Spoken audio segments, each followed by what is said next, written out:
The Squire's Tale by Gerald Morris. By the way, I am Angela Ansanada, and I will discuss about some key elements such as summary of the tale, the theme, and the symbol. Okay, so first, let's talk about the summary of this tale. Okay, so the tale, these fairy tales begin with the celebration of King Cambiuscan's birthday, where a mysterious knight presents him with magical gifts and here um, it has four magical gifts that mysterious knights presents with him. Okay, first we'll have a brass horse that can fly anywhere at the rider's command. The second is a mirror that shows approaching dangers. And the third one, a ring that allows the wearer to understand animal speech. The fourth one is a sword that deals fatal wounds, but also has healing powers. Okay, so again, in summary, the Square's tale it introducing enchanting elements and deep emotional complex, but its unfinished nature leaves readers pondering the fate of its characters and the outcomes of the magical events, and also the story focuses on the king's daughter, Kanasi. Okay, so Kanasi, who receives the ring and uses it to speak with a wounded falcon. So the falcon tells her about her betrayal by a false lover. Okay, this seems a exciting one. Okay, so as I've said, so the falcon tells her about her betrayal by a false lover, which sets the tone for a tale about love, loyalty, and a treasury. However, the tale is left unfinished with no resolution to the various storylines introduced. And the next elements will be discussed by my partner, Jerica Celia.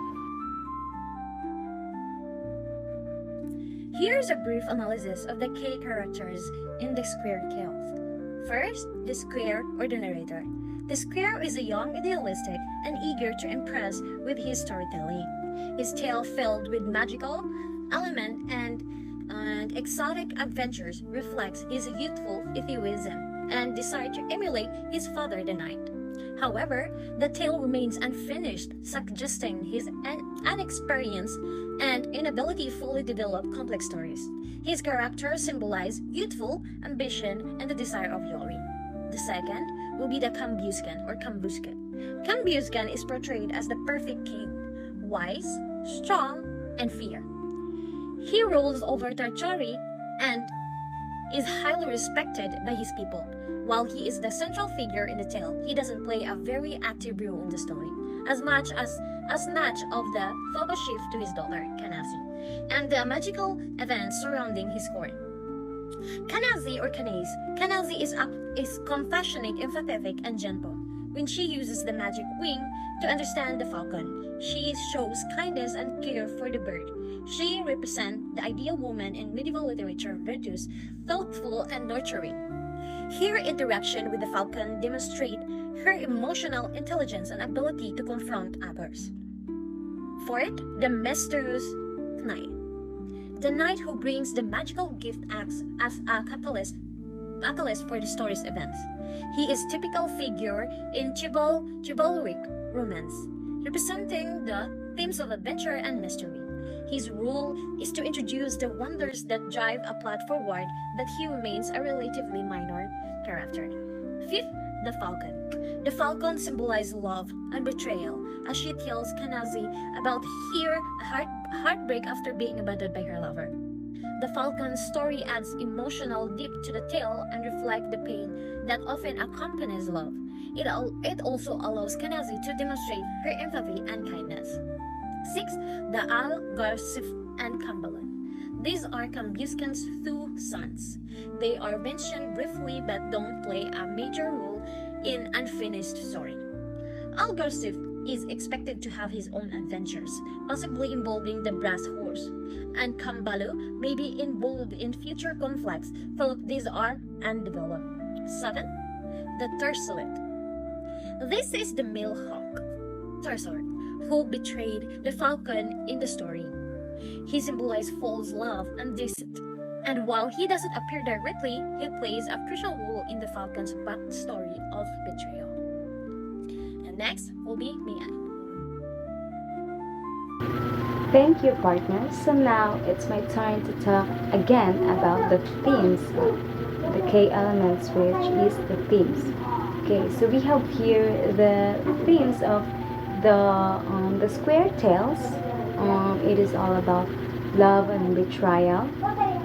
Through the Falcon's lament, the tale explores themes of unfaithfulness and the consequences of broken promises in love. The second was chivalry and honor. The knight's gifts reflect the ideals of knighthood and nobility. And the third one was the magic and wonder. The supernatural elements, such as the talking animals and the magical objects, reflect in medieval fascination with the marvelous. And the last one we have the cultural exchange. The Eastern setting reflects Chaucer's interest in distant lands and exotic tales. It shows the blending of Eastern and Western storytelling traditions. The themes in the Square Tale, love and betrayal, chivalry and honor, the magic and wonder, and the cultural exchange. So these are the four themes that we can have in the Square Tales from the 24 contributory tales from Geoffrey Chaucer. Okay, so these themes offer insight into both personal emotions and societal values during Chaucer's time. Okay, so these themes helps us understand the complexity of human relationships and the values that shape medieval society, more than just a story of knights and magic. Okay, so in the Squire's Tale, it encourages reflection on loyalty, morality, and the beauty found in embracing diverse perspectives. There are three literary devices of the Square Tales. First, the irony. Yes, the irony is present in the Square Tale, adding depth to the story and reflecting the Squire's inexperience. Here's how irony is used along with two other literary devices. First, the irony. Irony can be seen in the Squire's ambitious attempt to tell a grand, complex tale, but he fails to finish it. He aims to impress his audience with a sophisticated story, but his inexperience leaves it incomplete. The irony lies in the contrast between the lofty intention and the actual outcome, highlighting the gap between youthful ambition and reality. The second will be the symbolism. Yes, the symbolism. The magical gift, like the brass horse and the magic mirror, symbolize more than just their literary function. For instance, the mirror represents wisdom and insight, but it's ironic that despite the symbol of clarity, the Square story lacks clarity and incompletion. This deepens the irony of the tale's ambitious, yet flawed execution. The third will be foreshadowing. The magical gift also foreshadows future adventures, suggesting that the character will experience challenges related to these items. However, since the story is unfinished, the promised adventures never materialized, creating a sense of irony and unfulfilled expectation. While irony, symbolism, and foreshadowing are important literary devices in the Square Tales, they aren't the only ones. Here are a few more that are used in the story. The imagery. Number 4, the imagery. Vivid descriptions of magical items like the brass force and the magic ring create a sense of wonder. Next, the personification. The falcon expresses human emotion, emphasizing themes of love and loss. Next, the allusion. The tale refers to medieval chivalry and Courtly love reflecting the square's desire to tell a grand romantic story. Lastly, the contrast.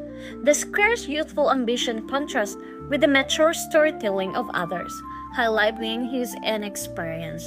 These devices, along with the irony, symbolism, and foreshadowing, enrich the tale's theme of ambition, love, and storytelling. Okay, so now let's dig deeper into the symbols in the square tale. Okay, so in the square tale, Geoffrey Chaucer, he uses symbolic objects to deepen the story's meaning. Okay, so as I mentioned earlier, it was mentioned in the summary, the magical gifts. So I will dig deeper into the symbols of those: the brass horse, the ring, the mirror, and the sword. Okay, so not only add an element of fantasy, but also it represents key ideas about human nature, wisdom, and the duality of life.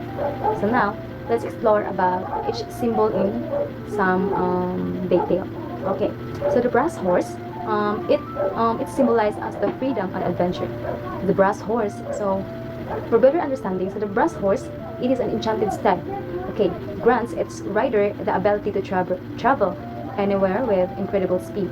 So this symbolizes the theme of freedom, as it liberates its rider from the constraints of time and space. So the horse also represents the human desire for exploration and adventure, and also reflecting the spirit of curiosity that drives people to seek new experiences and knowledge.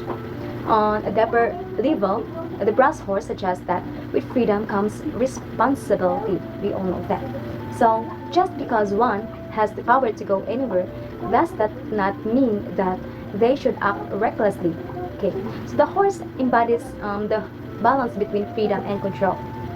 Okay, that's for the symbolism for that one. And also we have the second one, the ring. Okay, so the wisdom and communication with nature. So the magical ring allows its wearer to understand the language of birds and animals. Okay, so it symbolizes wisdom and the ability to communicate beyond human boundaries.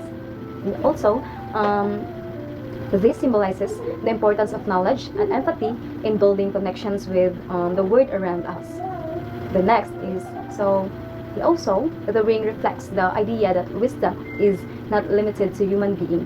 So the natural world has also valuable insights to offer. So by granting this gift, Geoffrey Chaucer, he emphasizes that communication, whether with people, okay, whether it with people or nature, so it requires attentiveness and respect. Okay, so the ring here, it suggests that true wisdom comes from understanding. So it comes from understanding the perspectives of others, even those outside human experience. And the third one, we have the mirror. So foresight and awareness of danger. So it was the symbolism of this, the foresight and awareness of danger. Okay, so the mirror, it is a powerful symbol of foresight, as it allows its owner to see approaching dangers and events before they occur. Okay, so this object, it reflects the importance of being prepared and aware of potential threats in life. The mirror, so it symbolizes, again, aligns with the idea that knowledge and insight can protect us from harm by helping us make informed. So it helps us make informed decisions. Okay. However, it also suggests that knowing the future can be both a blessing and a burden. Well, so Chaucer, he invites reader to reflect on whether foresight make life easier or more complicated, and also thus knowing danger in advance provide a comfort, or does it create anxiety? Okay, the fourth one, which is the sword. Okay, so the sword here, it represents, or it symbolizes as a destruction and the healing. Okay, the sword is a symbol complex. Is a complex symbol with a dual nature. It represents both the power to harm and the potential to heal. On the other hand, the sword reflects the destructive side of the violence, as it can be used in battle to inflict pain and suffering. And also, on the other hand, it also holds magical healing properties. So it's symbolizing the possibility the reconciliation, and the restoration after conflict. Okay, so this duality, it highlights the tension between violence and peace, showing that power can be used for both harm and healing. So Chaucer's inclusion of the sword suggests that true strength lies. That's right. So as he suggests that true strength lies not only in the ability to fight but also in the capacity to mend and forgive. And here's the reflection of the tale. The Squire's tale reflects the youth ambition and energy of its narrator. The Squire, he tries to tell a big exciting story full of magic and adventure to impress others. However, the story is unfinished, which shows his inexperience and the gap between what he dreams of and what he actually do. This reflects the idea that while young people have big dreams, they often need more experience to fully succeed.